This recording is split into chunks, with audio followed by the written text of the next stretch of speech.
ناظرین کرام، کچھ دن پہلے ہمارے ملک کے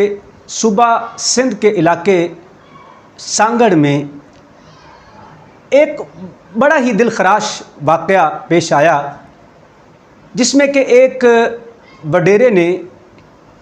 ایک بے زبان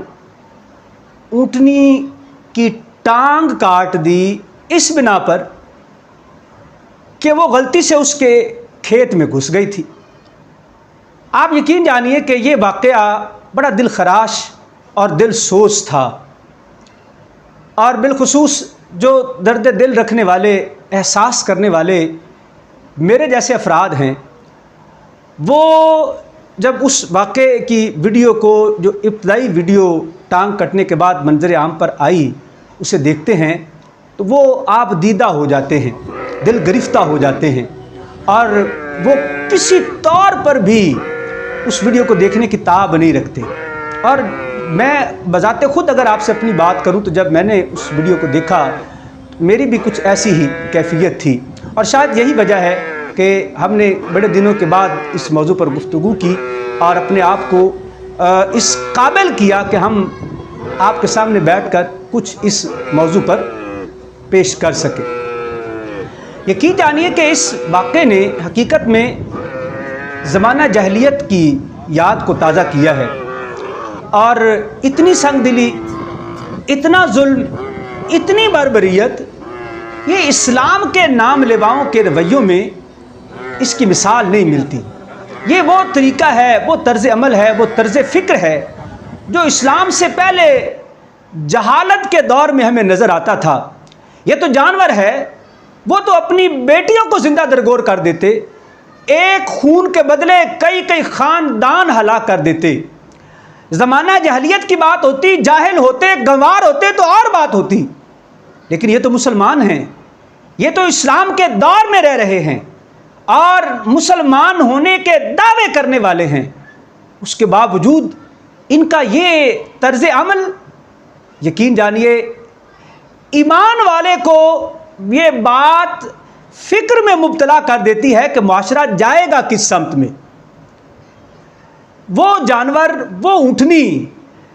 کہ جسے اللہ نے کسی شے کا مکلف نہیں بنایا، جسے شعور نہیں دیا، جسے اچھے برے اپنے پرائے کی پہچان نہیں دی، حلال و حرام کی تمیز جس سے نہیں ہے، وہ اگر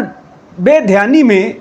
جان بوجھ کر بھی جائے گے تو اسے کیا پتا کہ یہ کھیت کس کا ہے، یہ میرے مالک کا ہے کہ میرے دشمن کا ہے۔ وہ چلی گئی، لیکن اس کے ساتھ اتنا بڑا ظلم کہ اس کی ٹانگ کاٹ دی، اور اس کی آہیں، اس کی سسکیاں، اس کا وہ بل بلانا، یہ کیسے گوارا کیا جا سکتا ہے؟ اسلام نے ہمیں جو درس دیا، جو تعلیم دی اور جو رویہ اختیار کرنے کا حکم ارشاد فرمایا، اس میں تو رحمانہ طرز انداز، طرز فکر اور طرز عمل اپنانے کی دعوت دی گئی ہے، اور انسان تو انسان، جانوروں کے ساتھ بھی مشفقانہ رویہ اختیار کرنے کا حکم دیا گیا ہے۔ اور حضور صلی اللہ تعالیٰ علیہ وسلم نے یہاں تک ارشاد فرمایا کہ جب تم میں سے کوئی اپنے جانور کو ذبح کرنا چاہے تو اس کے سامنے اپنی چھری کو تیز نہ کرے، اور وہ اس سے چھپا کر چھری کو تیز کرے اور چھری تیز کر کے اس کو ذبح کرے، تاکہ وہ اپنے ذبیحے کو اس سے آرام پہنچائے۔ اگر ایک جائز امر بھی کرنا ہے تو ایسے کرنا ہے کہ اس سے اس شے کو تکلیف نہ پہنچے، اور آپ نے یوں کر لیا کہ اس کی ٹانگ کاٹ دی اور آپ کو ذرا رحم نہیں آیا، آپ کو اس کی تکلیف کا احساس ہی نہیں ہوا۔ ذرا غور تو کریں، اگر آپ کے جیتے جاگتے بغیر کوئی انجیکشن لگائے بے ہوش کی آپ کی ٹانگ کاٹ دے تو آپ کو کتنی تکلیف ہوگی۔ کاش کہ آپ اس اونٹنی کی ان سسکیوں کو سنتے، ان آہوں کو سنتے جو وہ 24 گھنٹے اپنی نگاہوں سے، نظروں سے، اپنی آنکھوں سے آنسو بہا کر جس درد اور کرب کا وہ اظہار کرتی رہی، اور آپ کو ذرا احساس ہی نہ آیا۔ اور یہ عمل جو مشفقانہ عمل ہے، رحم دلی والا عمل ہے، یقین جانیے یہ ایسا عمل ہے کہ جو انسان کو دنیا و آخرت دونوں جہاں میں کامیابی کی طرف لے کے جاتا ہے۔ ایک شخص حضور صلی اللہ تعالیٰ علیہ وسلم کی بارگاہ میں حاضر ہوا اور عرض کرتا ہے کہ حضور میں جب جانور ذبح کرتا ہوں نا، اس کا کام ہی یہ تھا کہ وہ جانور ذبح کرتا تھا،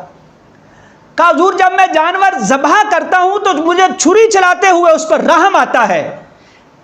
میرا دل بھر آتا ہے، میں رحم کرتا ہوں اس جانور پر۔ تو حضور صلی اللہ تعالیٰ علیہ وسلم نے فرمایا کہ اگر تم اس جانور پر رحم کرتے ہو تو اللہ تعالیٰ تجھ پر رحم فرمائے گا۔